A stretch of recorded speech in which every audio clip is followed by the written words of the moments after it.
யூதர்களால் புரிந்து கொள்ள முடியாத ஒரு பழைய ஏற்பாட்டு வசனம். இந்த வசனம் மாத்திரம் அவங்களுக்கு புரிஞ்சிருந்துச்சுன்னா, இந்நேரம் அவர்களில் பலர் மேசியாவாகிய இயேசு கிறிஸ்துவை அவர்கள் ஏற்றுக்கொண்டிருப்பார்கள். அடுத்து, இந்த அந்தி கிறிஸ்துவின் காலத்தில் தேவாலயம் கட்டப்படும், அல்லது தேவாலயம் கட்டப்படும் பொழுது அந்தி கிறிஸ்துவனுடைய ஆட்சி இருக்கும் பாத்தீங்களா? இந்த வசனம் மாத்திரம் அவங்களுக்கு புரிஞ்சிருந்துச்சுன்னா, இந்த தேவாலய கட்டுதலை குறித்து அவங்க யோசிக்க கூட மாட்டாங்க. எனக்கு அன்பானவர்களே, அப்படி என்ன வசனம் அது? அந்த வசனம் எரேமியா 3ஆம் அதிகாரத்தில் இருக்கிறது. எரேமியா எந்த சூழ்நிலையில தீர்க்க தரிசனம் உரைத்தார் என்று நமக்கு தெரியும். இஸ்ரவேல் ஜனம், அதாவது இஸ்ரவேல் நாடு 2ஆய் பிரிக்கப்பட்டு சாலமோன் ராஜ்யத்திற்கு பின்பதாக யூதா நாடாக, அடுத்து இஸ்ரேல் நாடாக மாறிடுச்சு. முதல்ல இஸ்ரேல் நாடு சிறைப்பட்டு போயிருச்சு. சமாரியாவை தலைநகராக கொண்ட இஸ்ரேல் நாடு அசிரியர்களுக்கு சிறைப்பட்டு போயாச்சு. அதுக்கப்புறம் கிட்டத்தட்ட ஒரு 100-150 வருடங்களாக யூதா நாடு மட்டும் இருந்தது. அவர்களும் கர்த்தருக்கு விரோதமாய் பாவம் செய்தார்கள். ஆனா இவங்களுக்கு என்ன ஒரு நம்பிக்கை இருந்துச்சு தெரியுங்களா? அவங்க ஏன் சிறைப்பட்டு போயிட்டாங்க அப்படின்னு பார்த்தா, அவங்க தேவாலயத்தை விட்டு விட்டார்கள், ஆகையால் அவங்க போயிட்டாங்க. ஆனா நம்ம இதுக்குள்ள என்ன இருக்கு? தேவாலயம் இருக்கு. ஏன்னா யூதா நாட்டுக்குள்ளதான் எருசலேம் இருக்கு. எருசலேம்ல தான் சாலமோன் கட்டிய தேவாலயம் இருக்கு. அப்ப தேவாலயம் இருக்கு, ஆகவே கர்த்தர் நம்மளை ஒன்னும் செய்ய மாட்டாரு அப்படின்னு எல்லாம் அவங்க நம்பிக்கிட்டு இருந்த போது எரேமியா அங்கு வருகிறார். எரேமியா ஒரு வசனத்தை சொன்ன உடனே இவங்களுக்கு எல்லாம் தூக்கி வாரி போட்டுருச்சு. என்ன இவர் சொல்ல வராரு? என்ன ஒரு பைத்தியக்காரத்தனமான ஒரு போதனையா இருக்கு. இந்த வசனத்தை மட்டும் அவங்களால ஏற்றுக்கொள்ளவே முடியல. அவங்களுக்கு இது பைத்தியம் பிடிச்ச மாதிரி இருக்கு. இன்னைக்கு கூட சில கிறிஸ்தவர்களுக்கு இது புரியாம இருக்கு. இது மாத்திரம் அன்றைக்கு யூதர்களால், ஏன் இன்றைக்கு யூதர்களால் சரியா ஆராய்ந்து நிதானிக்கப்பட்டால் டோட்டலாவே அவங்க வேற ஒரு சத்தியத்திற்கு, அதாவது கிறிஸ்துவின் சத்தியத்திற்கு, அந்த முக்கியமா அவங்க நம்பக்கூடிய அந்த யூத மதத்திலிருந்து வெளியில வந்துருவாங்க. அப்படி என்ன பிரதர் வசனம் திரும்ப திரும்ப ஏதோ பீடிகை போடுகிறீங்க? நீங்க அடிக்கடி வாசிச்ச ஒரு வசனமா இருக்க கூட வாய்ப்பு இருக்கிறது. திரும்ப நாம ஒரு டைம் அது என்ன அப்படிங்கிறத பார்த்துடலாம்.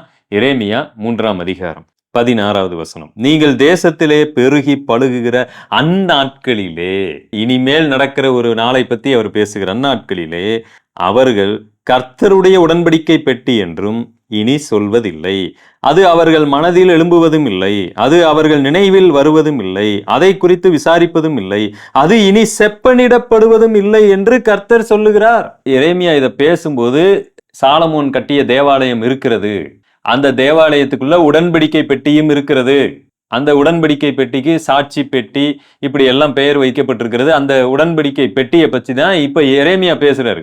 பாருப்பா, ஒரு காலம் வரப்போகிறது, அந்த காலத்துல இனி இந்த உடன்படிக்கை பெட்டியை பத்தி யாரும் பேச மாட்டோம். உடன்படிக்கையை பத்தி நாம என்ன செஞ்சிருவோம்? நினைக்க கூட மாட்டோம். உடன்படிக்கை பெட்டி செப்பனிடப்படுவது இல்லை, திரும்ப அது சரி செய்யப்படாதுன்னு உடனே இவங்களுக்கு எப்படி இருக்கும் யோசித்து பாருங்க. என்ன அவர் சொல்ல வராரு?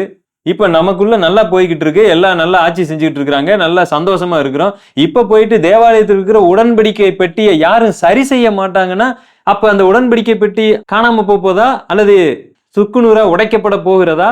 இனிமேல அது நமக்கு கிடையவே கிடையாதா? என்ன எரேமியா என்ன சொல்ல வராரு? ஒண்ணுமே புரியலையே. சில வேத வசனங்கள் கிட்டத்தட்ட பல 100 வருடங்களுக்கு அடுத்து நடக்க போகிற சம்பவத்தை முன்கூட்டியே சொல்லும் பொழுது அதை ஜீரணிக்கவே முடியாது. இப்ப யூதர்கள் பார்வை கொண்டு பாருங்க, அவங்கனால அதை ஏற்றுக்கொள்ளவே முடியாது. ஆனால் ஏன் எரேமியா மூலமா தேவன் அப்படி ஒரு வார்த்தையை சொன்னார்? அதற்கு காரணம் இருக்கிறது. இந்த உடன்படிக்கை பற்றி எதை முக்கியப்படுத்துகிறது? இந்த உடன்படிக்கை பற்றியினுடைய அடிப்படை நோக்கம் என்ன? இதெல்லாம் ஒவ்வொரு வசனமா எடுத்து உங்களுக்கு சொல்ல வேண்டிய அவசியமே இல்லை. நீங்க இதை நன்கு அறிந்திருக்கிறீங்க. இந்த பெட்டி முதலாம் உடன்படிக்கைக்கு அடையாளமா இருக்கு. ஆண்டவர் பண்ணின அந்த முதலாம் உடன்படிக்கை, அந்த உடன்படிக்கை குறித்து எபிரேயர்ல வாசிக்கிறோம். பழைய உடன்படிக்கை என்று வாசிக்கிறோம்.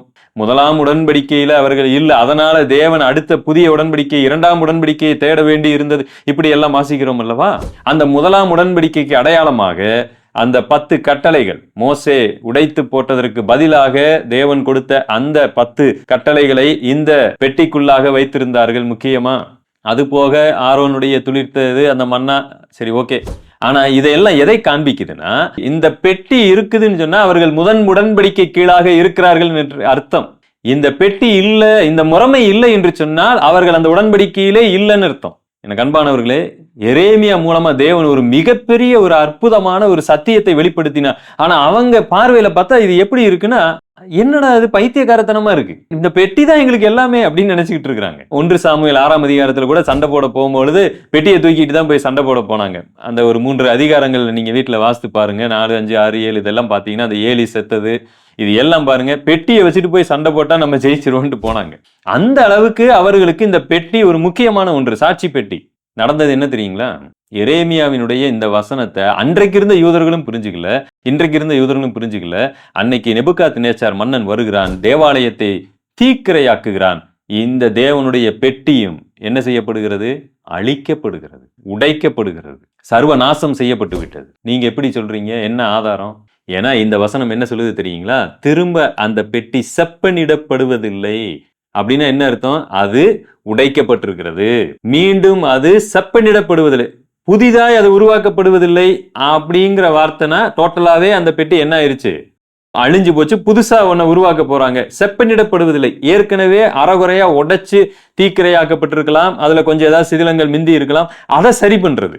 வசனம் சொல்லுது அது செப்பனிடப்படுவது இல்லை, இனிமேல் அது மனதுல நினைக்கப்படுவது. ஏன் ஆண்டவர் அப்படி சொன்னார்? ஏன்னா ஆண்டவர் ஒரு பார்வை கொண்டு பார்க்கிறார். இப்ப உடைக்கப்பட்ட இந்த தேவாலயம், இப்பொழுது தீக்கிரையாக்கப்பட்ட இந்த தேவாலயம் மீண்டும் கட்டப்பட்டாலும் தேவனுடைய பெட்டி அப்படிங்கிற ஒன்ன தேவன் அதுக்கப்புறம் பேசவே இல்லை. செருபாபேல் கிட்டையும் சொல்லல, எஸ்ரா நெகேமியா கிட்டையும் சொல்லல. அதுக்கப்புறம் தேவனுடைய பெட்டிங்கிற வார்த்தையை நீங்க பார்க்கவே முடியாது, எந்த ஒரு இடத்துலையும் பார்க்க முடியாது. ஏன்னா அடுத்த 400 வருடங்களிலே ஆண்டவராய் இயேசு கிறிஸ்து தேவாலயத்திலும் மேலாக அவரே தேவாலயமாக வருகிறார். அங்கு புதிய உடன்படிக்கை ஸ்தாபிக்கப்படுகிறது. அந்த பழைய உடன்படிக்கை காண அவ்வளவுதான், முடிஞ்சிருச்சு. இனிமேல் தேவனுடைய பெட்டியும் கிடையாது, தேவாலயமும் கிடையாது. இன்றைக்கு இருக்கிற யூதர்கள் இதை மட்டும் சரியா புரிஞ்சுக்கிட்டாங்கன்னா ஃபர்ஸ்ட் அவங்க என்ன முடிவு எடுப்பாங்க தெரியுங்களா? மேசியாவாகிய இயேசு கிறிஸ்துவின் உபதேசம் என்னன்னு கேட்க வருவாங்க.